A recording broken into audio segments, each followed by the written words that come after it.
Philip asks, I had 5 tracks accepted by a library in the USA, but I'm from the UK. They asked for my PRS CAE number or IPI number.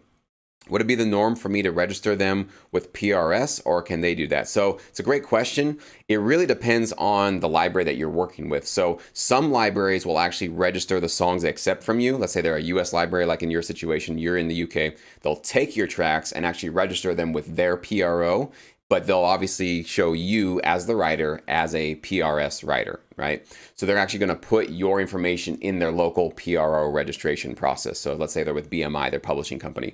They'll register the track, they'll take their publishing side as the BMI publisher, and then put you as the writer, even though you are in the PRS system. So they can still use your CAE IPI number, and you should be showing up as the PRS system. Now, there is a universal registration system. So PRS, in theory, and most of the time, is able to actually get access to that registration, pull it down into their local system, and show you on your end in your PRS account that that track has been registered, and they see it, so that when there are placements, they're able to collect on it and obviously distribute the royalties that are due to you. Probably 10 to 20% of the time, that does not happen. So what I would do is ask your library, what's the registration process? Do you guys register it locally? And do I need to do anything on my end in regards to PRS to ensure that that registration also shows up locally in my PRO account, right? What happens once in a while is you will actually have to register the track again, like basically registering the same track again with your local PRO, but you need to obviously use the library's publishing information, okay?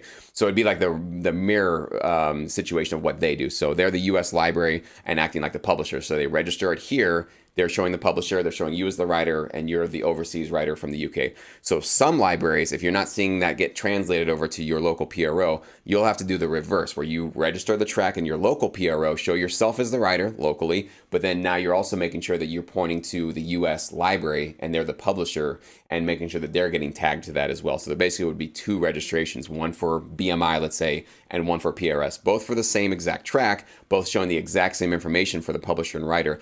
But you sometimes have to do that if the universal database is not being accessed by, your local PRO. So when should you be doing this? When should you be really making sure? It depends. Every library, again, has a different situation and a different process for doing that.